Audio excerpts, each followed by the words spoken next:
Marcos capítulo 16.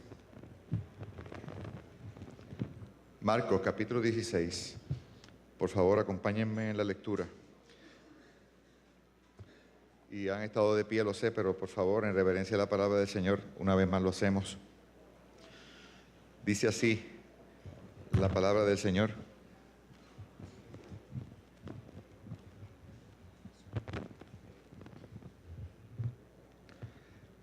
Gracias. El sábado al atardecer, cuando terminó el día de descanso, María Magdalena, Salomé y María, la madre de Santiago, fueron a comprar especias para el entierro a fin de ungir el cuerpo de Jesús. El domingo por la mañana, muy temprano, justo al amanecer, fueron a la tumba. En el camino se preguntaban unas a otras, ¿quién nos correrá la piedra de la entrada de la tumba? Pero cuando llegaron, se fijaron y vieron que la piedra, que era muy grande, ya estaba corrida. Cuando entraron en la tumba, vieron a un joven vestido con un manto blanco sentado al lado derecho. Las mujeres estaban asustadas, pero el ángel les dijo, no se alarmen. Ustedes buscan a Jesús de Nazaret, el que fue crucificado. No está aquí, ha resucitado. Miren, aquí es donde pusieron su cuerpo. Ahora vayan y cuéntenles a sus discípulos, incluido Pedro, que Jesús va delante de ustedes a Galilea. Allí lo verán, tal como les dijo antes de morir. Las mujeres desconcertadas huyeron temblando de la tumba y no dijeron nada a nadie porque estaban muy asustadas. Después de que Jesús resucitó el domingo por la mañana temprano, la primera persona que lo vio fue María Magdalena, la mujer de quien él había expulsado 7 demonios. Ella fue a ver a los discípulos, quienes estaban lamentándose y llorando, y les dijo lo que había sucedido. Sin embargo, cuando les dijo que Jesús estaba vivo y que lo había visto, ellos no le creyeron. Tiempo después, Jesús se apareció en otra forma a 2 de sus seguidores que iban caminando desde Jerusalén hacia el campo. Ellos regresaron corriendo para contárselo a los demás, pero ninguno les creyó. Incluso más tarde, se apareció a los 11 discípulos mientras comían juntos. Los reprendió por su obstinada incredulidad, porque se habían negado a creer a los que habían visto después, lo habían visto después de que resucitó. Entonces les dijo, vayan por todo el mundo y prediquen la buena noticia a todos. El que crea y sea bautizado será salvo, pero el que se niegue a creer será condenado. Estas señales milagrosas acompañarán a los que creen. Expulsarán demonios en mi nombre y hablarán nuevos idiomas. Podrán tomar serpientes en las manos sin que nada les pase. Y si beben algo venenoso, no les hará daño. Pondrán sus manos sobre los enfermos y ellos sanarán. Cuando el Señor Jesús terminó de hablar con ellos, fue levantado al cielo y se sentó en el lugar de honor a la derecha de Dios.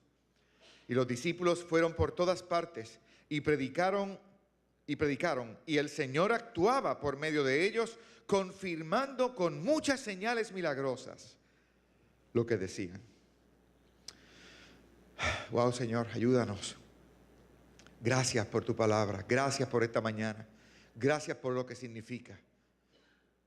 Gracias por lo que estás haciendo en mi vida, gracias por lo que estás haciendo en nuestras vidas. Permítenos verte hoy. Amén.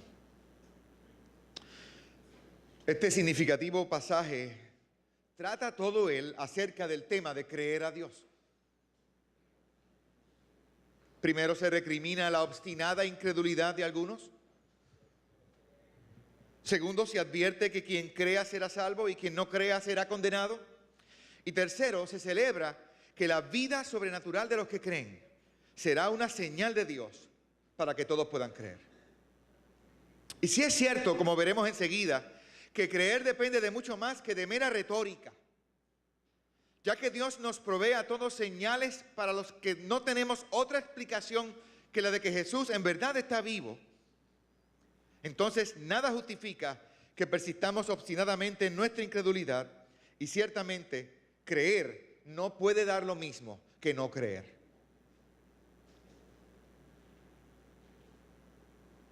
Para Marcos, es esa misma vida de carácter milagroso de la que participa la iglesia la que confirmará indubitablemente su mensaje. Quiero repetir eso. Es esa misma vida de carácter milagroso de la que participa la iglesia, la que confirmará indudablemente su mensaje. Y esto es algo común a los 4 evangelios. El hecho de que la vida abundante experimentada por la iglesia demostrará a todos que en realidad Jesús está vivo. Y no deberíamos esperar menos que eso. Que si Jesús está vivo, se verá en la iglesia.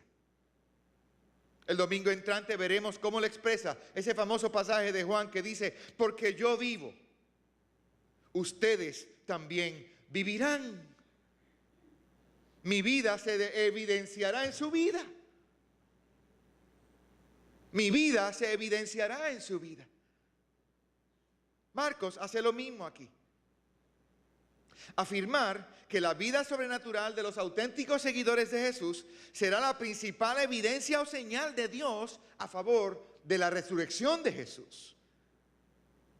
Porque la única posible explicación para dicha vida de carácter milagroso será necesariamente que Jesús, después de todo, verdaderamente está vivo. El Señor, actuando por medio de ellos, confirmará con muchas señales lo que estos alegan ser verdad acerca de Él. Este es Jesús manifestándose para generar fe. Y en cierto sentido nada ha cambiado. Jesús se sigue apareciendo a la gente para ayudarlos a creer los reclamos del Evangelio. Especialmente ese que dice que Jesús está vivo. Y desde el día 1 ha sido siempre así. Desde María Magdalena para abajo. El Cristo resucitado ha estado apareciéndosenos para ayudarnos a creer. Ese funeral echado a perder dramáticamente, el mismo funeral que hoy recordamos, es prototipo de todo lo que Jesús haría y hace para ayudarnos a creer. Cuando María Magdalena cree, no es por otra cosa que por haberlo visto vivo a Jesús. Ella no va al cementerio para ver si Jesús resucitaría como él había adelantado que haría. Nada que ver. Ella fue al cementerio para embalsamarlo.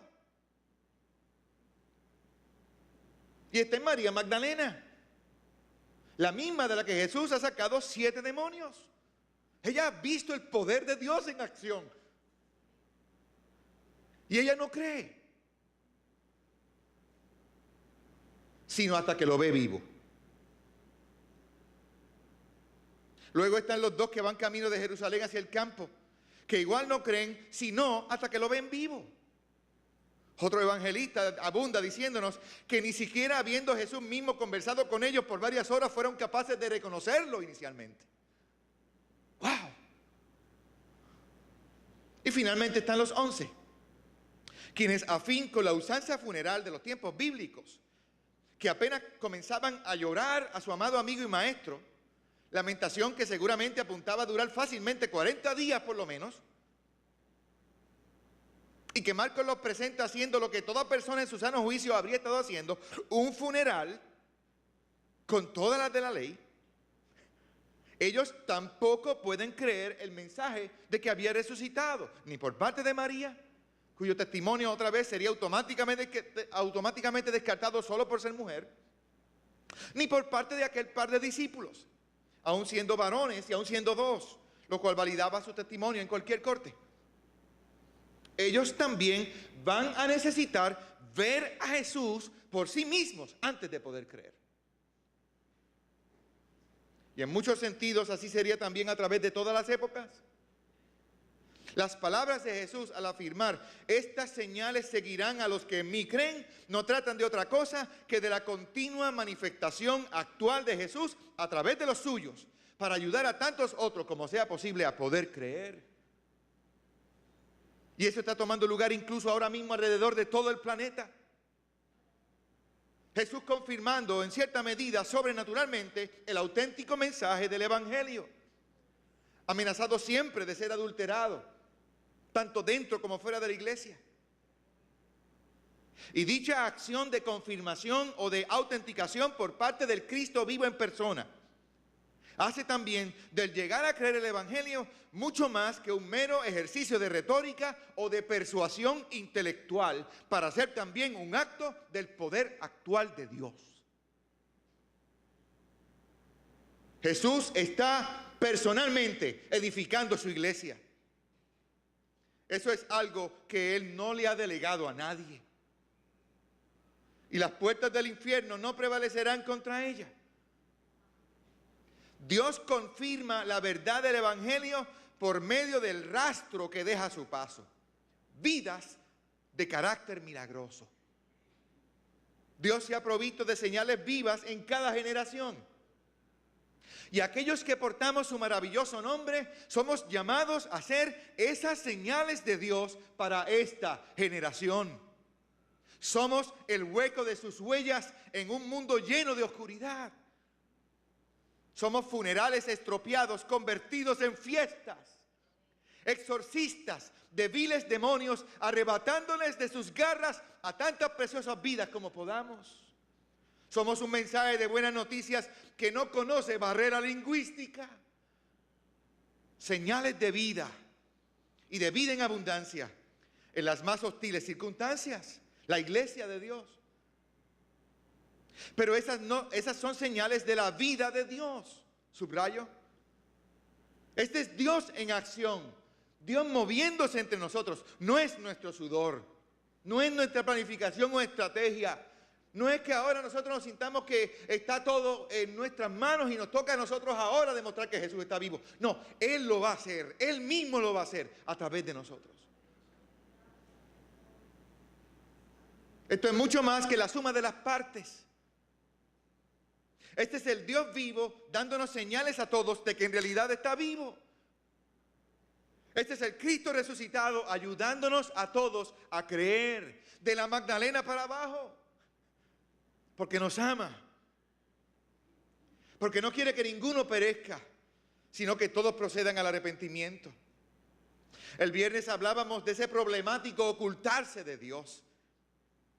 Y de esa perenne pregunta que aflora más veces de la que nos gustaría admitir. ¿Por qué Dios no es más obvio si tanto desea que se crea en Él? Y decíamos que cabía preguntarse, ¿ha dejado Dios algún testimonio contemporáneo de su presencia y actividad para el mundo de hoy? Marco responde a eso con un sí más que categórico. Porque cuando la iglesia es la iglesia, ella es una señal del Cristo vivo. Cuando la iglesia es la iglesia, aún tan rota y tan humana como es, muchos pueden ver al Cristo vivo y muchos pueden escuchar al Cristo vivo y ser tocados por el Cristo vivo. Dios se vuelve maravillosamente obvio, evidente y personal cuando la iglesia es la iglesia. Si fuéramos honestos, admitiríamos que somos nosotros los que nos estamos escondiendo y no Dios. Yo he conocido, por lo menos me ha dado con ponerle este nombre, el síndrome de Adán y Eva. Todavía escuchamos a Dios preguntar, Adán, ¿dónde estás? Un día cierto padre fue a Madrid y publicó el siguiente anuncio en las columnas personales, ¿verdad? Columnas personales del periódico El Liberal. Paco, ven a verme al Hotel Montaña el martes a mediodía. Todo está perdonado. Papá. Paco, ven a verme al Hotel Montaña el martes a mediodía. Todo está perdonado. Papá. Ese martes aparecieron 800 jóvenes llamados Paco. Todos ávidos del perdón de papá. Papá cubrió la desnudez de Adán. Este papá cubrió la desnudez de Paco. Dios quiere cubrir la tuya. No te escondas más. Todo está perdonado. Sal de tu escondite. Ven. Si fuéramos honestos, admitiríamos que somos nosotros los que nos estamos escondiendo y no Dios. Además, si fuéramos honestos, admitiríamos que nos cuesta muchísimo creer hasta que vemos a Jesús vivo. Porque igual que los discípulos, tendemos a hacer lo que toda persona en su sano juicio hace en un mundo como el nuestro. Vivir como si Jesús estuviera muerto. Vamos a las reuniones de la iglesia y vamos a los dramas y a las cantatas de la iglesia y junto a otros cantamos las canciones y repetimos a viva voz nuestro amén a las oraciones. Pero una vez que termina toda la acción, regresamos cabizbajos a nuestras vidas en ese supuesto mundo real en el que nos vemos forzados a vivirla. Y lo hacemos como si Jesús estuviera muerto. Admitámoslo. Nos cuesta muchísimo creer hasta que vemos a Jesús. Porque no habremos de creer realmente en muchos sentidos hasta que eso sea justo lo que veamos. No necesitamos menos que eso, ver al Cristo resucitado. Algo a lo que la iglesia le ha dado con llamar y con toda la razón del mundo, avivamientos. ¿Cómo es posible que escuchemos canciones y verdades tan sublimes como las que típicamente escuchamos a la iglesia reunirse? Y que hayamos perdido toda capacidad para estremecernos y maravillarnos por estas, quizás no dentro de la reunión misma, pero sí ya a la media hora de haberlos reunido. A no ser que en el corazón del corazón no creamos que Jesús está vivo. Ver a Jesús vivo echó a perder aquel sentido funeral que apenas iniciaba el domingo de Pascua, y nada menos que eso conseguirá echar a perder nuestros funerales. Cristo está más que presto a dejársenos ver. De María Magdalena para abajo. No nos conformemos con menos que eso, que con verlo. Es más, preocupémonos mucho. Es más, alarmémonos mucho por lo que a juicio de muchos ha sido ya demasiado tiempo sin verlo poderosamente en acción en Puerto Rico. Y no dejes nunca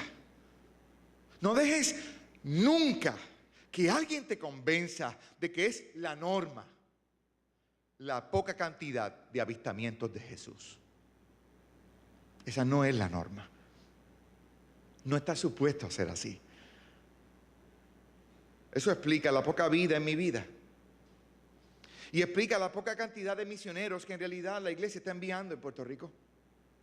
Y explica la poca cantidad de recursos que ofrendamos cuando sumamos y restamos. Y explica la enorme tasa de divorcios y de riñas y de chismes y de sentidos funerales que todos tristemente, tan casualmente experimentamos. Pero no tiene que ser así. Esa no tiene por qué seguir siendo la norma. ¿Qué tal si hacemos algo al respecto? No conformarnos con esa supuesta norma para empezar. Ravi Zacarías escribió: me hallaba ministrando en Vietnam, era el año 1971. Uno de mis intérpretes se llamaba Hien Pham, un enérgico joven cristiano. Hien y yo viajábamos a lo largo de todo Vietnam y nos hicimos amigos.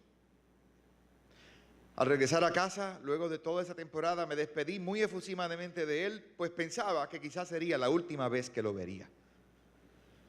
17 años después recibí una llamada. Hermano Ravi, preguntaba la voz del otro lado y supe inmediatamente que era la voz de Hien. Enseguida procedió a contarme su historia. Casi en el mismo momento en que yo salí de Vietnam, Hien fue hecho prisionero. Sus carceleros intentaron lavarle el cerebro contra los ideales de la democracia y especialmente contra la fe cristiana. Se le expuso estrictamente solamente a la enseñanza de Marx e Engels. Y esta enseñanza y este lavado de cerebro comenzó a tener efecto en él. Quizás, pensó, me han mentido. Quizás todas esas predicaciones y todas estas enseñanzas y todas esas cosas que hicimos no son verdad. Quizás Dios no existe. Tanto fue su lucha que determinó que al amanecer del siguiente día ya no oraría más. Tampoco pensaría más en Dios. A la mañana siguiente, Hien fue asignado a la denigrante tarea de limpiar las letrinas de la prisión. Mientras limpiaba una lata llena de papel sanitario, pudo ver lo que parecía ser palabras en inglés impresas en un pedazo de papel. Rápidamente la tomó, la lavó y la ocultó. Luego de que sus compañeros de celda se durmieron esa noche, él sacó el papel y leyó su mensaje. Era Romanos 8. Y mientras temblaba de miedo comenzó a leerlo. Y sabemos que por medio de todas las cosas Dios obra para el bien de aquellos que lo aman. Porque estoy convencido de que nada me podrá separar jamás del amor de Dios que es en Cristo Jesús nuestro Señor. Hien lloró. Él conocía su Biblia. Él sabía que no existía un versículo que pudiera ser más relevante a alguien que como él estuviera a punto de perder su fe. Y entonces clamó a Dios, pidiéndole perdón, porque ese habría de ser su primer día sin orar. Dios evidentemente tenía otros planes. Lo que sus enemigos estaban usando como basura, las escrituras, no podía ser más precioso para Hien. Pidió a su comandante le permitiera limpiar regularmente la letrina. Hien descubrió que había un oficial usando la Biblia como papel sanitario. Cada día, Hien rescataría una porción de las escrituras, la limpiaría y la sumaría a su colección de lectura nocturna. Llegó el día cuando, por medio de otra serie de circunstancias igualmente providenciales, este hombre sería liberado de la prisión. Hien había comenzado planes para salir del país, estaba prohibido salir, y construyó en secreto un bote. Huiría con otros 53. Todo iba acorde con el plan, hasta días antes de partir. 4 hombres del Vietcong tocaron a su puerta y le dijeron que habían escuchado que tenía planes para escapar. Hien lo negó y ellos se marcharon. Respiró aliviado, pero al mismo tiempo se sintió decepcionado de sí mismo. Aquí estoy yo una vez más tratando de salvarme a mí mismo. Le hizo una promesa a Dios, obviamente esperando también fervientemente que Dios no se la tomaría en serio, que si el Vietcong regresaba les diría toda la verdad y confiaría solo en él. Tembló cuando a solo un par de horas de zarpar en su barco los 4 soldados regresaron. Cuando le preguntaron nuevamente, Hien les confesó la verdad. Para el asombro de él, los 4 hombres se inclinaron hacia adelante y en voz muy baja le preguntaron si ellos también podían irse con él. Habiendo ya zarpado los 58 hombres y hallándose en medio de una violenta tormenta en alta mar, Hien clamó a Dios: ¿acaso nos trajiste hasta aquí para morir? Hien me dijo: hermano Rabbi, si no hubiera sido por la increíble destreza de navegación de aquellos 4 Vietcong, no lo habríamos conseguido. Llegaron todos a salvo a Tailandia. Y años después, Hien arribaría a suelo americano, donde se convirtió en un hombre de negocios. Cuán ciertas son las palabras del poeta del siglo XVIII, William Cowper. Dios se mueve de maneras misteriosas para con destreza maravillas realizar.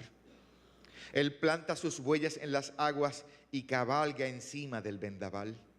Sus propósitos cosechará de inmediato, cada hora para ello contará. El capullo sabrá amargo, pero dulce será la flor. La incredulidad ciega errará y sus obras ni apreciar podrá. Dios se interpreta a sí mismo y ello más que evidente se hará. Él está vivo. Y Él no está tratando de que nosotros vivamos en esta supuesta norma, haciéndonos los que vemos cuando no lo vemos. No, Él quiere que estemos esperando mucho más verlo. Que no nos contentemos con menos que con verlo. Que la norma sea que una y otra vez la realidad de que Él está vivo se hace manifiesta cuando yo estoy en el supermercado, cuando yo estoy con un niño a punto de acostarlo a dormir, cuando yo estoy cocinando, cuando yo estoy conversando con un extraño, cuando yo estoy yendo a la iglesia, cuando yo estoy a punto de acostarme a dormir, cuando estoy pasando momentos difíciles, cuando viene gente del Vietcong también a atraparme, supuestamente. Amén. Amén. Amado Padre en el cielo, los cristianos somos personas que te hemos visto resucitado y cambiaste nuestra vida, y tu vida se hace evidente en la nuestra. Dios, que este sea un domingo donde muchos funerales también son echados a perder por la realidad de tu vida. Tantas cosas pasando y tristemente no esperamos verte. Salimos de reuniones como esta y caemos en la norma otra vez de tratar de salvarnos a nosotros mismos, de vivir como si tú estuvieras muerto. Señor, que